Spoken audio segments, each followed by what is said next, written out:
सवाल मुश्किल थोड़ी ना देना था। सवाल ऐसा होना चाहिए कि आपको सवाल पढ़ते हुए महसूस हो रहे, अच्छा ये तो हमने कंसेप्ट पढ़ा है लेकिन लैंग्वेज ही नहीं समझ में आ रहा। तो नीट तो गेम ही लैंग्वेज का है, कंसेप्ट थोड़ी ना नया हो जाता है, कंसेप्ट थोड़ी ना नया हो जाता है। नीट तो गेम ही लैंग्वेज का है ना। इतना ज्यादा आप मेहनत करते हैं, इतने किताब लगाते हैं, मास्टर के क्लास नोट्स करते हैं, लेकिन फिर भी एग्जाम में जाने के बाद 10-15 सवाल, 15% सवाल आपको ऐसा दिखेगा, 15-20% सवाल कि एग्जैक्टली PYQ या PYQ ऑफ जेई मेन या नीट या एनसीईआरटी के डायरेक्ट सवाल या टीचर क्लास नोट्स के डायरेक्ट सवाल आपको 20-25% डायरेक्ट मतलब लैंग्वेज के साथ, नहीं तो 70% सवाल कंसेप्ट वही होते हैं, लिखने का तरीका लैंग्वेज अलग होता है। तो ये प्रैक्टिस बहुत जरूरी है कि सवाल पढ़ते ही ना तुम्हारी औकात समझ में आ जाए। समझ ही नहीं आ रहा क्या कहना चाह रहा है, कहना कुछ नहीं चाह रहा, छोटा फॉर्मूला लगाना है। तो इस चीज की प्रैक्टिस बहुत जरूरी है। और आप यकीन मानिए इतने लंबे समय में जो बच्चा सेलेक्ट होता है, मुझसे बात करते हैं, उनसे पूछते हैं कि भाई तुम क्या बताना चाहोगे मुझे कि ताकि मैं तुम्हारी तरफ से जूनियर्स को जो प्रिपरेशन कर रहे होंगे उनको मैं बता दूं, या तुम क्या समझाना चाहोगे, कुछ इंपॉर्टेंट बातें जो तुमने अपने प्रिपरेशन में महसूस किया था जो तुम आगे अपने जूनियर्स को बताना चाहोगे। तो सब यही कहता है सर लास्ट मोमेंट में ना टेस्ट देना बहुत जरूरी है। सुनना ध्यान से, जैसे मैं तुम्हें बोलूं कि मैं अपने आप को बोलूं कि मुझे ना स्विमिंग सीखना है, गिटार बजाना सीखना है, तो गिटार बजाना सीखना है या स्विमिंग सीखना है, उसका मुझे किताब दे दो, मैं पढ़ लूंगा और फाइनली स्विमिंग करने जाऊंगा। और वो भी ऐसे वैसे नहीं, सीधा जाऊंगा मैं वो ओलंपिक 2023 में। कब होने वाला है ओलंपिक? ओलंपिक कब होने वाला है? 2023, 24, 25 में सीधा ओलंपिक में जाऊंगा। अपने युगांडा का नॉमिनेशन लूंगा, अपना बनवाऊंगा रेसिडेंशियल सर्टिफिकेट, युगांडा की तरफ से जाऊंगा मैं स्विमिंग करने। लेकिन मैं प्रैक्टिस नहीं करूंगा, मैं किताब पढ़ के जाऊंगा कि स्विमिंग कैसे कैसे करते हैं, मूवमेंट कैसे होना चाहिए, चाहे वीडियो 1000 दिखा दो, किताब बता दो, सारा लॉ बता दो, मैं जाऊंगा स्विमिंग करने। हाँ, सीधा ओलंपिक में। इंटरनेशनल उधर से चाइना का आया होगा, अमेरिका का आया होगा, इंडिया का आया होगा, पाकिस्तान का आया होगा और इंग्लैंड का आया होगा, और मैं भी जाऊंगा। लेकिन मैं प्रैक्टिस नहीं करूंगा, मैं सिर्फ किताबें पढ़ूंगा। सारा हर जितना वीडियो आज तक बना होगा ना, जितना वीडियो बना होगा ना कि स्विमिंग कैसे करते हैं, हाउ टू स्विम, सारा की वीडियो देखूंगा मैं, सारा वीडियो देखूंगा, सारा ऑल वीडियो, जैसे तुम देखते हो ना ऑल वीडियोस, जितने इंटरनेट पे अवेलेबल है ना, how to prepare for NEET, how to minimise silly mistakes, how to revise, how to complete syllabus in 3 months, how to write a paper, how to manage time, how to this, how to dash, how to dash dash, how to dash dash dash। जैसे तुम internet पे जितने video available है, how to make 80 number in NEET physics, how to manage pressure, how to this, how to that, how to dash dash dash। तो मैं how to swim के सारे video देखूंगा, जैसे तुम जाके सारे वीडियो देखते हो, और सारे लॉ सीखूंगा, सारे नियम पढ़ूंगा, और जाके सीधा स्विमिंग पूल में उतर जाऊंगा। हला 1 मीटर आगे स्विमिंग नहीं कर पाऊंगा। ठीक उसी तरीके से यहां भी वो चीज वैलिड है। आप 1000 पढ़ ले, लाख किताब पढ़ ले, 1000 सवाल कर ले, लेकिन आप उसको एग्जामिनेशन टेम्परामेंट से टेस्ट पेपर को अटेम्प्ट नहीं करेंगे ना, तो आपको पता ही नहीं चलेगा कि उस कंसेप्ट को क्वेश्चन में कैसे अप्लाई करना है। अगर आप टेस्ट नहीं देने की सोच रहे हैं, या पहले 4 टेस्ट देने के बाद आपका टेस्ट छूट जाएगा, या पहले 5 देने के बाद आपका टेस्ट छूट जाएगा, तो भूल जाइए सिलेक्शन। 80% प्रोबेबिलिटी खत्म है आपके सिलेक्शन का। तो मैं बस इतना समझाना चाहता हूं कि टेस्ट क्यों जरूरी है। तो सबसे पहले जरूरी इसलिए है कि जो आपने सीखा है उसको परफॉर्म कैसे करेंगे। दूसरी बात, नीट ये नहीं कहती कि आप कितना अच्छा एनसीईआरटी रीड कर सकते हो, सुनाओ, काश ऐसा होता, एनसीईआरटी कहती चलो आओ एक एक करके, एनसीईआरटी के इस पेज पे क्या लिखा है बताओ। ऐसा तो नहीं है। अब क्या लिखा है नहीं लिखा इससे कोई फर्क नहीं पड़ता। उस सारे 3 घंटे 20 मिनट में आप कैसे पेपर को अटेम्प्ट करोगे, सारा गेम वही है। आपने पूरे साल कैसे पढ़ाई किया, वो 3 घंटे 20 मिनट के लिए ही किया है।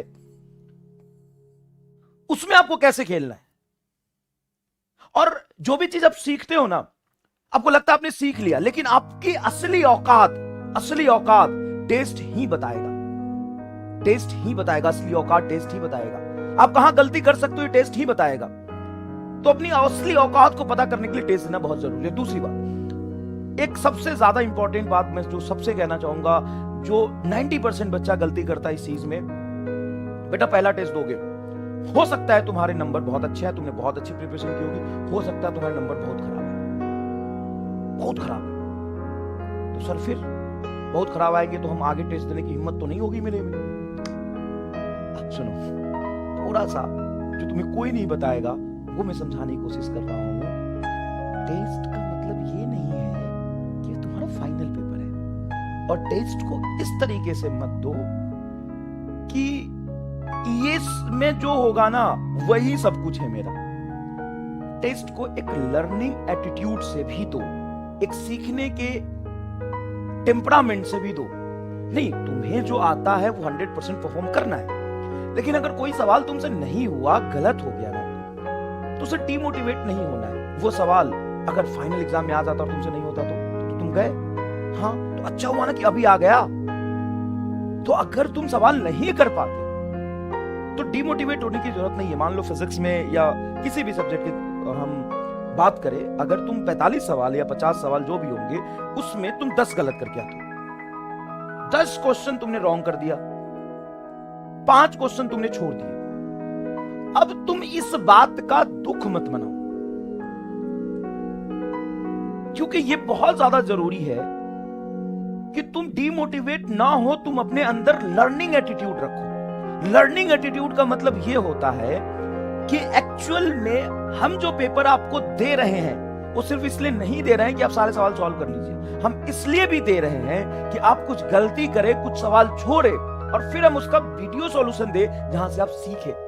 और ये सारी चीजें तभी हो पाएगा जब आपके अंदर ये पहले से डिसाइडेड होगा कि मुझे 100% मार्क्स नहीं आएंगे, मुझे पता है मेरे में कुछ कमियां होगी, वही कमी सुधारने का मौका है ये। अब मान लो विराट कोहली प्रैक्टिस सेशन में जा रहा और किसी बॉलर ने उसको आउट कर दिया, तो साला वहां पे बैठ के रोने लगेगा कि हमको आउट कर दिया, जा हम तो वहां भी आउट हो जाएंगे। अबे बकलोल, उस पर काम करेगा वो। मतलब एक बात बताओ, ये अल्टीमेटली है तो प्रैक्टिस सेशन ही ना, अल्टीमेटली फाइनल मैच के पहले प्रैक्टिस सेशन ही तो है ना। इसमें अपनी कमियों को सुधारना है।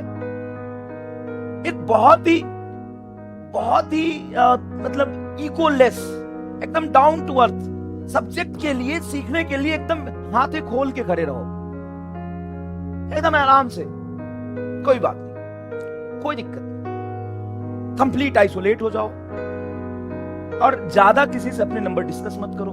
तुम्हारे कितने आए, तुम्हारे कैसे आए, अबे डैश फर्क पड़ता है कैसे आए कितने आए, कोई तुम्हारा दोस्त नहीं है।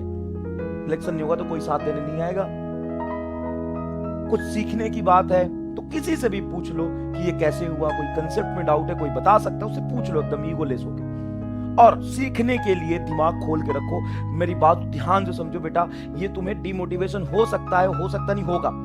चाहे तुम्हारे 600 नंबर भी आए ना, तुम सोचो 620 क्यों नहीं आए, तुम्हारे 630 आएंगे ना, तुम सोचो 650 क्यों नहीं आए, तुम्हारे 650 आएंगे ना, तुम सोचोगे 670 क्यों नहीं आए, तुम्हारे 670 आएंगे ना, तुम सोचोगे 690 क्यों नहीं आए, 690 आएंगे तो तुम्हें लगेगा 700 क्यों नहीं आए, 700 आएंगे तो बोलेगा 710 क्यों नहीं आए, 710 आएंगे तो 720 क्यों नहीं आए, क्योंकि तुम गलती करोगे।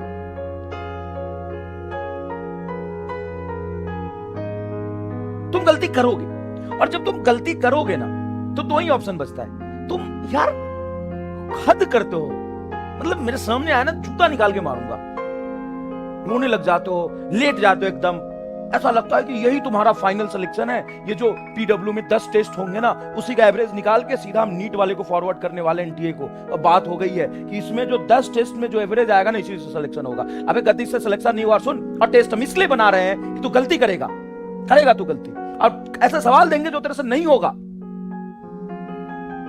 ऐसे सवाल भी देंगे जो होगा उस पर खुश हो, और जो नहीं होगा उस पर और ज्यादा खुश हो कि एक सीखने को मिला कंसेप्ट। और हर टेस्ट के बाद बैठो, थोड़ा सा एनालाइज करो कि ये क्वेश्चन गलत हो गया तो क्यों गलत हो गया, इसलिए मिस्टेक्स की वजह से हुआ, रिवाइज नहीं हुआ था, कंसेप्ट खराब था, जो भी दिक्कतें हैं उसको ठीक करो। मैं आया कि नहीं आया? रोना नहीं है, रोना नहीं है, रोना नहीं है। और याद रखना कि लास्ट के 3 महीने अगर तुम नहीं रोए ना और हिम्मत से लड़ते रहना और अपनी हर गलती को एक्सेप्ट करते ना, एक्सेप्टेंस एक्सेप्टेंस एक्सेप्टेंस बहुत इंपॉर्टेंट है। एक्सेप्टेंस एक्सेप्टेंस एक्सेप्टेंस बहुत इंपॉर्टेंट है। कोई यहां पे तुमको नहीं देख रहा, सब लोग तुम्हारे फाइनल रिजल्ट को देखेंगे। तो टेस्ट खराब होता है, एक्सेप्ट करो। कॉन्सेप्ट नहीं आता है, एक्सेप्ट करो, उसको इंप्रूव करो, सीखो, छोड़ना मत, छोड़ना मत, छोड़ना मत। याद रखना बेटा, बहुत इंपॉर्टेंट बात है। आधे से ज्यादा बच्चे इसी चक्कर में अपना सिलेक्शन खो देते हैं, खराब कर देते हैं, बर्बाद कर देते हैं कि हमको ये सवाल नहीं आवे, तुमने 40 किया इस बात की तुम्हें खुशी नहीं है, तुमने 30 किया इस बात की तुम्हें कोई खुशी नहीं है। बिना पढ़े तो 30 साल नहीं होंगे ना, इसकी कोई खुशी नहीं है। ये 15 कैसे गलत होगा, मेरा सिलेक्शन नहीं होगा, मतलब 30 किया तो उससे कोई मतलब नहीं है, 15 नहीं कर पाया तो मेरा सिलेक्शन नहीं होगा। भाई नहीं कर पाए तो क्यों नहीं कर पाए, सॉल्यूशन देख के सीखना। जब कहीं गलती से इस 15 में से 4 सवाल नीट में आ गए तो ये प्रैक्टिस था, ये प्रैक्टिस था, ये प्रैक्टिस था। समझ में आया कि नहीं है?